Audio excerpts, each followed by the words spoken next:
안녕하세요 여러분, 저는 이 채널의 주인장 각설이 이도라고 합니다. 이번에 소개하는 믿음사 세계문학전집 시리즈는 추리랑 미스테리로 가지고 와봤는데, 개인적으로 느끼기에 쉬웠던 작품들부터 한번 소개해보도록 하겠습니다. 첫 번째는 프리드리히 디렌마트의 희곡선인데요.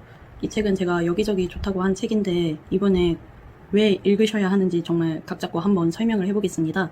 먼저 노부인의 방문에서 망해가는 길렌리라는 소도시 역에 특급 열차가 멈춰 섰는데, 요란하면서도 화려하고 우아하게 클레어 자아나시안이라는 노부인이 내리게 됩니다. 남편이 7명인데 무슨 애완동물 이름 마냥 몹이라고 부르고 있는 7번째 남편이랑 같이 오고, 게다가 수행원들도 무슨 갱 출신 사형수들인데 감압군으로 쓰려고 한 명당 막 100만 달러로 빼내가지고 이름도 로비 토비 이런 식으로 부르면서 부려를 벅습니다. 클레어가 이곳에 온 이유 중 하나로 귤렌 대성당에서 결혼식 올리는 게 꿈이라 가지고 7번째 남편이랑 이혼을 하고 바로 이제 8번째 독일 미남 배우랑 결혼을 할 예정이라고 하는데요. 귤렌 시장은 돈을 아주 펑펑 쓰는 클레어를 환영을 해줍니다. 그런데 클레어는 단 하나의 정의를 사는 조건으로 귤렌에게 막대한 돈을 제공해준다고 하면서 정확히 이 목적 하나 보고 온 거라고 하는데요. 그 정의는 손에 피를 묻을 수밖에 없는 거라서 시장은 거절을 하자 클레어는 기다리겠다고 하면서 무려 이거 아주 골마 터질 때까지 유유자적 고양이 귤렌을 즐깁니다. 읽으면서 우아하고 저열한 클레어라는 인물이 너무너무 매력적이라서 흥미진진한데, 한 대목을 읽어보자면요. 인간성이란 말입니다. 신사양반들 부호들 돈주머니에나 적당한 겁니다. 내가 가진 재력이 세상의 질서를 만들어내지, 세상이 나의 창녀로 만들었으니 이제 내가 세상을 유곽으로 만들겠어요. 돈을 내든가 파티장에서 꺼지던가 아니면 나와 함께 춤을 추든가. 도덕적으로 합당한 건 돈을 낼 사람뿐이요. 돈을 낼 사람은 나예요.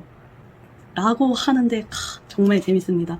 약간 조커가 생각나기도 하고, 또 여유를 가져야 하는 이유도 알 것 같기도 하고, 정말 인생 상부상조 못해도 적어도 남에게 치욕을 주면 안 된다고 다시 한번 느끼게 됩니다. 그리고 이 희곡의 부록들이 진짜 대박이고, 저자인 디렌마트가 이 주인공 클레어를 표현할 때 어떻게 표현해야 할지 저술한 부분이 정말 하이라이트입니다. 비극적으로 끝나는 희극으로서 완벽한 희곡이었고요. 두 번째 물리학자들은 세리제 병원의 마틸데 원장이 아주 유서 깊은 가문의 마지막 후손이자 정신과 병원 의사로서 가장 명예로운 그런 사람인데, 그것 때문에 가격은 아주 사악한 편입니다. 세리제 병원에는 현재 3명의 물리학자들이 있는데 다 무난한 병자들이었지만 3명 중 1명이 간호사 1명을 목 졸라 죽였고, 또 한 번의 동일한 사건이 일어나게 되면서 이제 형사가 등장을 하게 됩니다. 개인적으로 정말 반전의 반전이라서 재미있게 읽었고요. 매력적인 설정이랑 인물들, 그리고 사회적인 문제도 욕망의 딜레마도 담겨져 있어서 정말 좋았습니다. 이 책의 묘미는 진짜 두 희곡에 대한 부록들인데 거의 뭐 맛집 사장님이 기밀인 비법 소스 알려주는 것 마냥 소술되어 있어서 좋았고요. 이 사진이 정말 개구져 보이는데 깊이가 있는 분이라고 느껴졌습니다. 읽기도 희곡이라서 장편 분량이 아니거든요. 그래서 부담이 없는데 전개가 정말 시원시원합니다. 그 다음은 단편 모음집인 에드거 앨런 포 단편선입니다. 총 14편의 단편이 수록되어 있고요. 추리, 미스테리, 고딕, 호러 이런 거 시조세인 작가분인데 표지를 보면 대치인격이잖아요. 유독 이분의 작품은 닮은 꼴, 쌍둥이, 동족 혐오 이런 거 소재가 많습니다. 물론 초현실적인 것도 있고 복수물 그로테스크적인 그런 것도 있어가지고 몇몇 단편들이 결이 비슷한 느낌도 있지만 아는 맛이 맛있는 거라고 밤에 읽기 정말 좋은 책입니다. 저는 예나 지금이나 여기에 수록된 검은 고양이가 가장 재미있었는데요. 내용은 동물을 사랑했던 주인공이 결혼을 해가지고 이제 아내랑 함께 여러 동물들을 키우는데, 그중 플루토라고 하는 검은 고양이를 유독 아꼈고, 주인공이 점차 알코올 중독자가 되어가면서 이야기는 생각대로 파국을 맞이하게 됩니다. 약간 인간 종특을 잘 보여준다고 해야 하나? 내가 생각해도 막 기발하고 완벽한 것을 했다라고 하면 입이 근질근질 하잖아요. 그런데 그게 들키면 안 되는 비밀이라면 더 모순적으로도 누군가에게 알려주고 싶지 않나요? 너무 위험한 발상인가? 아무튼 이 책 뒤에 보를레스랑 보르헤스에게 영향을 줬다는데 뭔 말인지 이해가 가더라고요. 좀 대칭적인 느낌의 어둡고 음침하기까지 하니까 기묘하게도 현대적인 느낌도 있고 이래가지고 약간 추리 미스테리에서 빠지면 섭할 작가니까 한번 소개를 해봤고요. 세 번째는 도리스 레싱의 5째 아이입니다. 해리엇과 데이비드라는 두 사람은 파티에서 만나서 서로 다른 부분에 이끌려가지고 결혼을 해서 아이를 가지게 됩니다. 첫째 루크를 시작으로 기묘하게도 바로바로 임신이 돼서 헬렌과 제인, 폴까지 쭉쭉쭉 낳았고, 부부는 결혼 후 아이들이 많길 바랬던 만큼 행복했는데요. 문제는 이제 임신할 때부터 뭔가 요란해가지고 해리엇에게 통증을 주었고, 낳고 보니 이쁘지도 않고 약간 도깨비나 요괴 같은 5째 아이 벤이 탄생했을 때부터 점차 가족은 균열이 생기기 시작하는데요. 벤은 애가 무슨 생존 욕구가 야생동물처럼 아주 거침없습니다. 그래서 매번 모유를 주는 해리엇을 좀 상처내게 하고 하도 거칠어가지고 주변도 다 떨떠름해 했는데요. 부부는 벤 이후로 또 저런 애 나올까봐 관계도 가지지 않게 되면서 고작 6개월짜리 애가 가정을 파탄내기 시작합니다. 해리엇은 자신이 엄마이니까 벤이 불쌍한 동시에 또 약간 애가 성나고 난폭한 작은 괴물 같아가지고 두렵기도 했는데요. 잘 드러나는 대목을 읊어보자면요. 다른 모든 아이들은 성취의 순간에 웃고 키득대고 사랑받고 칭찬받고 감탄받길 원했지만 이놈은 그렇지 않았다. 그것은 냉혹한 승리였다. 그 애는 자기 어머니는 무시하고 두 눈은 격렬한 기쁨으로 번쩍이면서 비틀거렸다. 그 애가 자기를 쳐다볼 때 무엇을 보는지 해리엇은 때로 궁금했다. 그 애의 손길이나 눈매에서 이 사람이 내 엄마로구나 하는 흔적은 전혀 없었다. 라는 부분이 있는데 읽다 보면 정말 벤은 초월적인 존재였을까 혹은 색안경을 낀 걸까 약간 벤의 시점이 아닌 벤의 주변인들 시점이니 어디까지 믿고 어디까지 진실인지 그걸 찾아보려고 하면서 읽다 보니 소설은 끝나더라고요. 결론적으로 약간 공포 영화에서 운 좋게 살아남은 사람들 있잖아요. 그런 느낌이라고 해야 하나? 그런데 또 부록에서 벤에 대한 후속작도 저자가 썼고 그에 관련된 내용을 간략히 알려주는 부분에서 약간 또 한 번 충격을 받은 정말 기묘한 이야기였습니다. 다양한 해석이 나올 수밖에 없는 작품이라고 생각이 들었습니다. 다음은 아베코브의 모래의 여자인데 이 책도 5째 아이랑 함께 유명한 책이죠. 한 남자의 실종으로 이야기는 시작되는데요. 정황이 없어서 다들 처음엔 그냥 은밀한 남녀 문제라고 생각하다가 이제 시간이 지나니 자살한 거 아니냐고 하다가 이제 시체도 발견이 안 되니까 결국 7년이 지나서 원인 불명이지만 민법에 의해 사망 처리가 됩니다. 이 남자는 곤충 채집이 취미인데 한 마을에 도착을 해서 좀 쎄하지만 어쨌든 목적지인 사고로 갑니다. 모래땅에서 사는 희귀한 곤충들을 찾아서 자신의 이름을 붙여서 반영구적으로 자신의 이름이 보존되길 바라는 그런 꿈이 있는데요. 탐사 도중에 한 노인을 만났는데 이곳을 조사하러 왔냐길래 아니라고 곤충 채집하러 왔다고 하니까 노인은 다른 사람들이랑 대화를 한 후에 한 번 더 확인을 하고 이제 버스가 끊겼으니 마을에 하루 묵을 곳 마련해준다고 합니다. 그러면서 한 여자의 집으로 사다리 타고 내려갔는데 기묘한 게 여자는 물이 없으니 내일 씻으라고 하고 밥 먹을 때 모래에 들어간다고 우산을 씌워주거나 모래는 썩는다고 하는 등 그래도 하룻밤 자고 나니까 하고 남자는 별 대수롭지 않게 생각했으나 이제 자고 일어나니까 모래가 쌓여 있었고 집으로 돌아가려고 보니 사다리가 안 보이기 시작하면서 남자는 자신이 함정에 빠졌음을 느꼈고 이제 본격적인 탈출을 감행합니다. 정말 신기하게도 남자의 이름은 중간에 딱 한 번 언급이 되는데 그것도 본인의 머릿속에서 생각 그거였어요. 여기에서는 이름들이 잘 드러나지가 않는데 그저 뭐 노인, 다른 사람들, 여자 이런 식으로 뭐 해가지고 처음에 뭔가 싶었는데 다 읽으면 와 이렇게 한 이유를 알겠더라고요.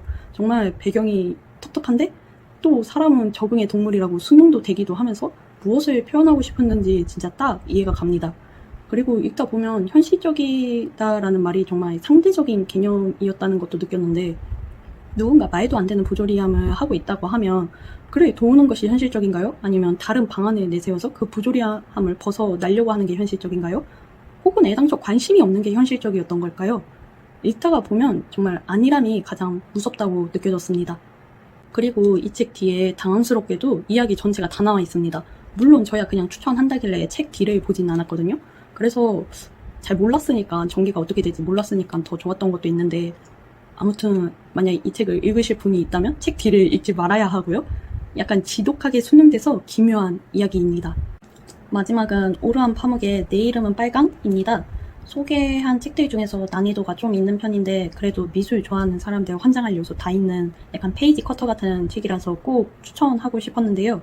어떤 리뷰에서 예술판 장미의 이름이라는 걸 본 적이 있는데 그 말이 정말 찰떡입니다.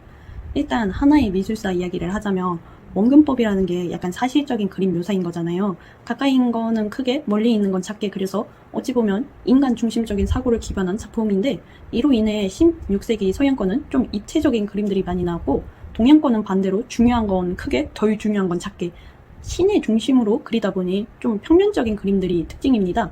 이런 배경 지식만 알면 내 이름은 빨강 완독 가능이시고요. 처음 이야기는 우물 안에서 4일 동안 방치된 한 시체의 이야기로 시작됩니다. 이름은 엘레강스로 유명한 화가이자 책 장신가인데 엘레강스의 단 하나의 목표는 어떤 새인지 모르지만 자신을 죽인 이 살인자 놈 잡아가지고 아주 능지처참되길 바라는데요. 죽은 이후로 종교와 전통 그리고 세계관을 부정하는 섬뜩한 비밀 결사와 연루되었다고 짐작을 합니다. 그러면서 이제 그 다음엔 카라라는 인물이 12년 만에 이스탄불로 돌아왔는데요. 이모부인 에니시테의 부름으로 간만에 고향으로 온 건데 한 커피숍에서 개의 그림을 보게 됩니다. 그렇게 이제 그림 속 개의 시점으로 나무나 빨강 같은 여러 사물들의 시점도 전개가 되고 당연히 여러 사람들의 시점도 나오는데 그 중에서 엘레강스를 죽인 살인자의 시점도 나오고 악마 같은 초월적인 존재의 시점도 나옵니다.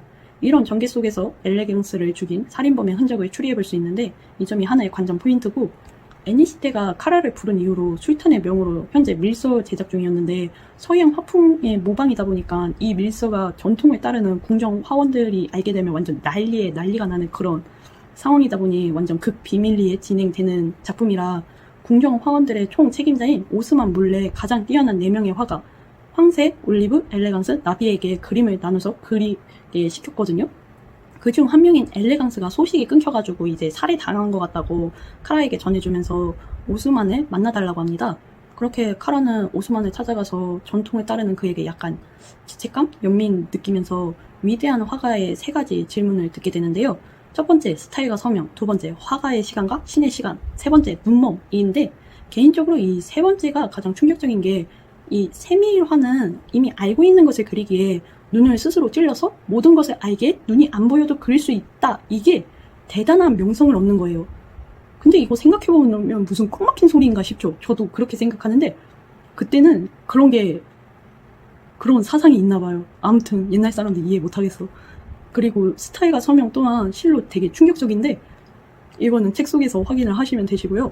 어쨌든 이 카라는 이 3가지 질문을 통해 이제 범인을 색출하려고 하는데 여기까지가 11장 카라가 살인사건을 전담하게 된 위주로 설명을 한 거고 이 책 뒤에 세 남자의 운명을 바꾼 매혹적인 여인 세큐레와의 목숨을 건 사랑 이야기는 언급을 안 했는데 이 또한 정말 재밌습니다. 아주 흥미진진해요.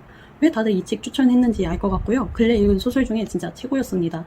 이 책은 원근법을 이용한 여러 초상화가 보였지만 결국 통틀어서 하나의 세밀화인 그런 이야기로 정말 좋았습니다.